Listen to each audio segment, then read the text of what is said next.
अष्टावक्र गीता भाग 1 अष्टावक्र जी का परिचय।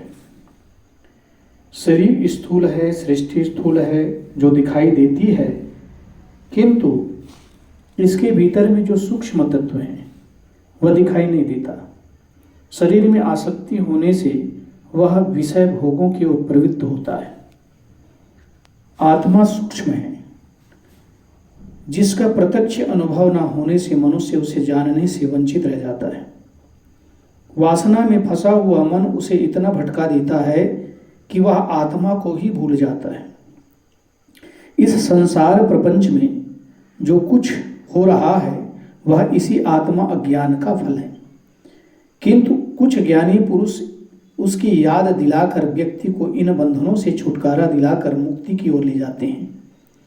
समय समय पर ऐसे अनेकों ज्ञानी पुरुष इस पृथ्वी पर अवतरित हुए, जैसे भगवान बुद्ध, महावीर स्वामी, कबीर, नानक। ऐसे ज्ञानी संत हुए जिनके मार्गदर्शन से अनेकों भटकती हुई जीवात्माओं का उद्धार हुआ है।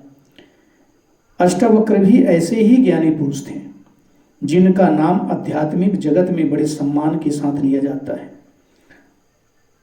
आमतौर पर अष्टावक्र के जीवन के बारे में 3 कथाएं प्रचलित हैं, जिनसे पता चलता है कि वे ज्ञानियों में सिरमौर क्यों थे। छोटी आयु में ही इन्हें आत्मज्ञान हो गया था। इनके जीवन के बारे में एक कथा है। कहते हैं कि जब ये गर्भ में थे उस समय इनके पिता एक दिन वेद पाठ कर रहे थे, तो इन्होंने गर्भ में से ही अपने पिता को टोक दिया कि रुको, यह सब बकवास है। शास्त्रों में ज्ञान कहाँ? ज्ञान तो स्वयं के भीतर है। सत्य शास्त्रों में नहीं, स्वयं में है। शास्त्र तो शब्दों का संग्रह मात्र है। यह सुनते ही उनके पिताश्री का अहंकार जाग उठा। वे आत्मज्ञानी तो थे नहीं, शास्त्रों के मात्र ज्ञाता थे, और जिन्हें शास्त्रों का ज्ञान होता है उनमें इस जानकारी का अहंकार होता है। इसी अहंकार के कारण वे आत्मज्ञान से वंचित रहते हैं। अष्टावक्र के पिता के अहंकारी मन पर चोट पड़ते ही वे तिलमिला गए कि इन्हीं का वह पुत्र उन्हें उपदेश दे रहा है जो अभी पैदा भी नहीं हुआ है। उसी समय उन्होंने उसे शाप दिया कि जा, जब तू पैदा होगा तो 8 अंग से टेढ़ा मेढ़ा होगा। ऐसा ही हुआ भी, इसीलिए उनका नाम पड़ा अष्टावक्र। यह गर्भ में पूरा वक्तव्य देने की बात जीव की बुद्धि की पकड़ में नहीं आएगी, किंतु इसे आध्यात्मिक दृष्टि से समझा जा सकता है।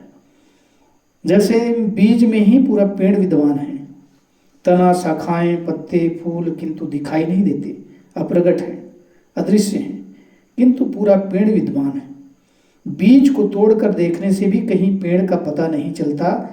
जिसने बीज ना देखा हो और पेड़ ही देखा हो, वह कभी नहीं कह सकता कि इस विशाल पेड़ का कारण या छोटा सा बीज हो सकता है। 1000 तर्कों और प्रमाणों से भी उसे सिद्ध नहीं किया जा सकता। फिर यदि पेड़ की उम्र हजारों वर्ष की हो, वह मनुष्य की 50 वर्ष, तो अनेक पीढ़ियों तक वही पेड़ दिखाई देने पर वे उसे अनादि घोषित कर देंगे कि यह पेड़ अनादि है, यह किसी से पैदा नहीं हुआ। संसार में ऐसी अनेकों भ्रांतियां हैं। इसी प्रकार मनुष्य के पूरे व्यक्तित्व को गर्भस्थ शिशु अपने में छिपाए रहता है।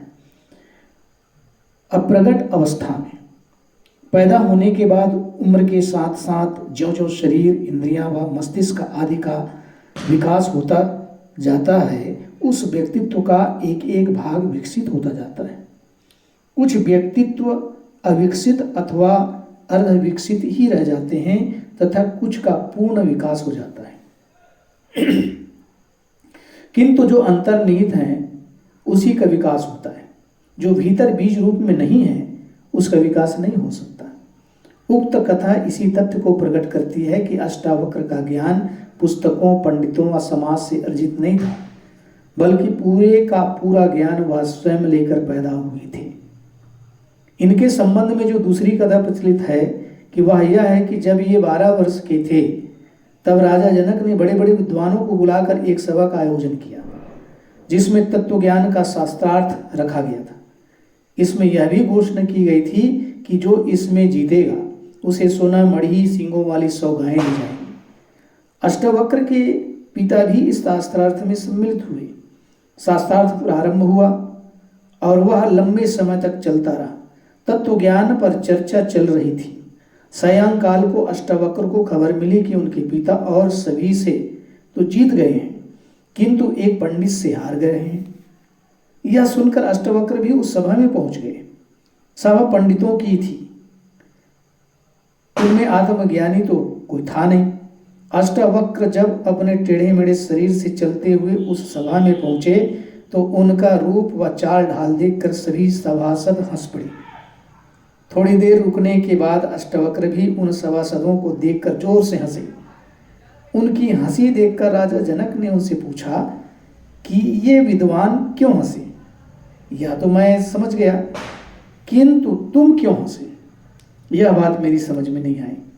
इस पर अष्टवक्र ने कहा कि मैं इसलिए हंसा कि इन चर्मकारों की सभा में आज सत्य का निर्णय हो रहा है और ये चर्मकार यहाँ क्या कर रहे हैं?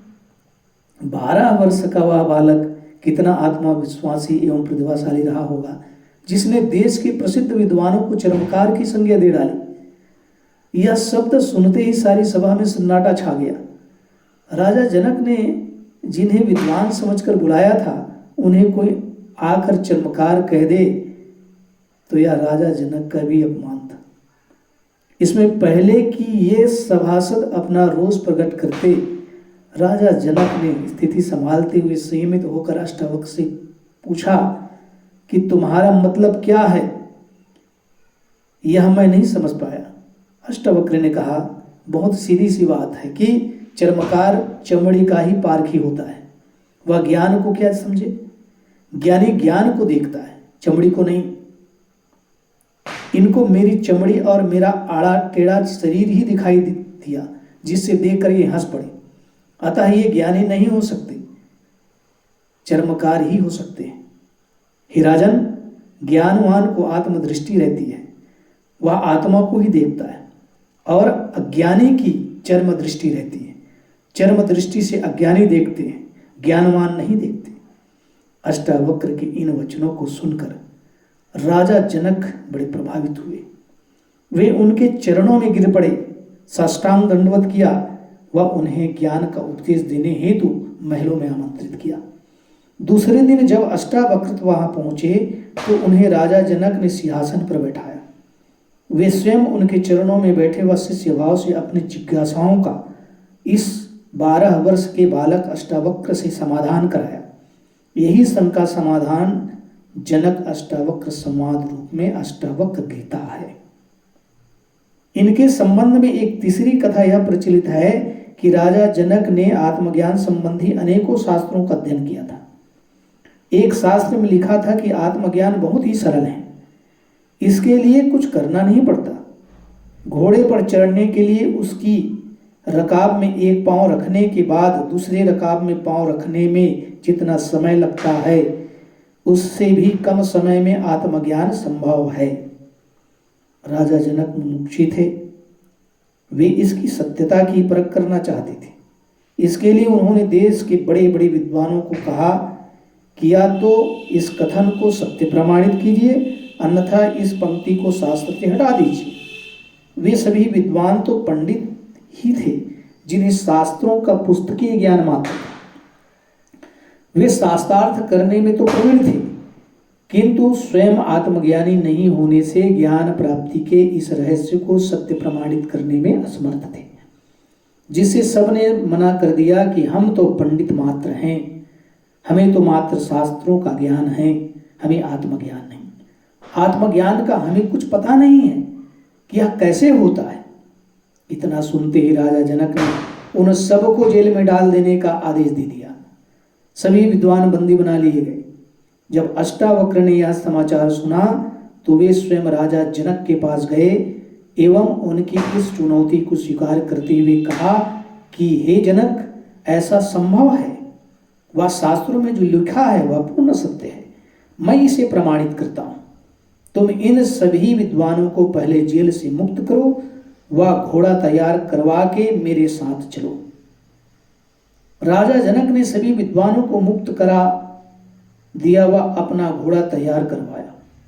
अष्टावक्र राजा जनक को लेकर शहर से दूर एकांत स्थान में गए, जहां घोड़ा रुकवाकर जनक से अपना एक पांव घोड़े के एक रकाब में रख दिया। तब अष्टावक्र ने उनसे पूछा कि अब बता, तूने शास्त्रों में क्या पढ़ा? राजा जनक ने वही बात दोहराई। तो अष्टावक्र ने कहा कि यह तो सत्य है, किंतु इसके आगे तूने क्या पढ़ा? जनक ने कहा कि इसके लिए पात्रता होनी चाहिए। इस पर अष्टावक्र बोल उठे कि क्या यह शर्त तूने पूरी कर ली है? जब तूने इसकी शर्त ही पूरी नहीं की तो आत्मज्ञान कैसे संभव है? राजा जनक इस बार चौंक गए, किंतु वे मुमुक्षु थे, आत्मज्ञान प्राप्त करना चाहते थे। आत्मज्ञान की उनमें उत्कृष्ट इच्छा थी, वह हर कीमत पर उसे प्राप्त करना चाहते थे। फिर जब ऐसा सद्गुरु उन्हें मिल गया तो वे इस अवसर को खोना भी नहीं चाहते थे। राजा जनक में तीव्र बुद्धि व प्रतिभा थी, उच्च बोध या रहस्य को समझने की क्षमता थी, और इससे भी उच्च कोटि की थी उनकी मुमुक्षा। शास्त्रों के ज्ञाता होने के कारण वे जानते थे कि पात्रता के लिए आवश्यक है अहंकार से मुक्ति, पूर्ण समर्पण, शरीर व मन के भावों से मुक्ति, शास्त्र व ज्ञान से मुक्ति, सभी प्रकार के बाह्य उपादानों से मुक्ति। इन सब का कारण अहंकार है, जिसके छूटते ही व्यक्ति का आत्मा से उसी क्षण संपर्क हो जाता है। थोड़ी भी देर नहीं लगती, सारी देरी लगती है तो इन सब के प्रति अपनी धारणा, अपनी दृष्टि बदलने में। राजा जनक ने अष्टावक्र के सामने उसी समय समर्पण कर दिया। वह कहा कि यह शरीर, मन, बुद्धि, अहंकार सब कुछ मैं आपको समर्पित करता हूं, आप इसका जैसा चाहें उपयोग करें। समर्पण भाव आते ही अहंकार खो गया। जनक पिघल गए, वाष्प बन गए, शून्य हो गए, स्थूल से संबंध टूट गया, सूक्ष्म में प्रवेश कर गए। अष्टावक्र ने पात्रता देखकर अपना संपूर्ण ज्ञान पात्र में उड़ेल दिया। पात्र खाली था, वह भर गया। जो संसार से भरा है, अहंकार वासना से भरा है, वह आत्मज्ञान से खाली ही रह जाता है। किंतु जो संसार से रीता हो गया, शून्य हो गया, वही भर जाता है। यही आध्यात्मिक उपलब्धि का रहस्य है। इस रिक्तता की स्थिति में अष्टावक्र ने जनक के अंतःकरण को छू लिया। वह जनक को घोड़े के दूसरे रकाब में पांव रखने के पूर्व ही आत्मबोध हो गया। घटना एक क्षण में घट गई। वे उसी समय ध्यानस्थ होकर समाधि में पहुंच गए। घोड़े के दूसरे रकाब में पांव रखने की सुधि ना रही। अष्टावक्र पास ही बैठ गए। इसी प्रकार 3 दिन व्यतीत हो गए। राज्य में हो हल्ला मच गया। राज्य में अव्यवस्था होती देख कुछ मंत्रीगण राजा को ढूंढने निकले तो देखा जंगल में राजा घोड़े के एक रकाब में पांव लिए खड़े हैं। वह अष्टावक्र समीप ही बैठे हैं। दोनों मौन व शांत हैं। एक मंत्री ने राजा से कहा, महाराज 3 दिन हो गए, राज्य कार्य में अव्यवस्था हो रही है, अब आप पुनः राजधानी चलिए। इस पर जनक ने मंत्री से कहा, अब कौन चले? न यह शरीर मेरा है न मन, वह तो मैं गुरु को समर्पित कर चुका हूं। अब जैसा गुरु जी का आदेश होगा वैसा ही मैं करूंगा। अष्टावक्र समझ गए कि इसे समाधि लाभ हो चुका है, आत्मज्ञान बोध हो चुका है। केवल एक ही झटके में सारे बंधनों से यह मुक्त हो चुका है। अतः राजा जनक को फिर से राजधानी जाकर राज्य कार्य चलाने का आदेश दिया।